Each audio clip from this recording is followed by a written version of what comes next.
যুদ্ধবিধ্বস্ত গাজায় যেন এক চিলতে স্বস্তি এনে দিয়েছে মাহে রমজান। গাজার নেতজারিম শরণার্থী ক্যাম্পে আয়োজিত হল উপত্যকার ইতিহাসে অন্যতম বৃহৎ গণ ইফতার।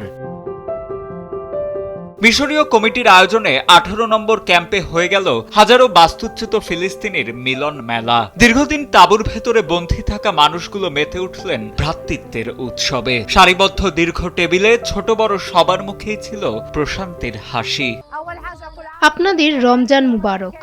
আজ আমাদের জন্য একটি সুন্দর দিন।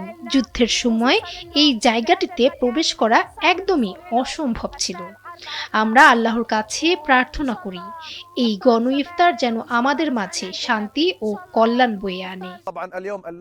চারপাশে পরম মমতাময় আর ভালোবাসার পরিবেশ তৈরি হয়েছে। গত 2 বছর মানুষ তাঁবুর ভেতরেই বন্দী ছিল, বাইরে বের হওয়ার সুযোগ পায়নি। আজ 3 বছর পর আমরা একে অপরের মুখ দেখছি, এমনকি আমাদের আত্মীয় স্বজনদের সাথেও দেখা হচ্ছিল না। কিন্তু এই পরিবেশে আজ আমরা নতুন মানুষের সাথে মিশছি, কথা বলছি।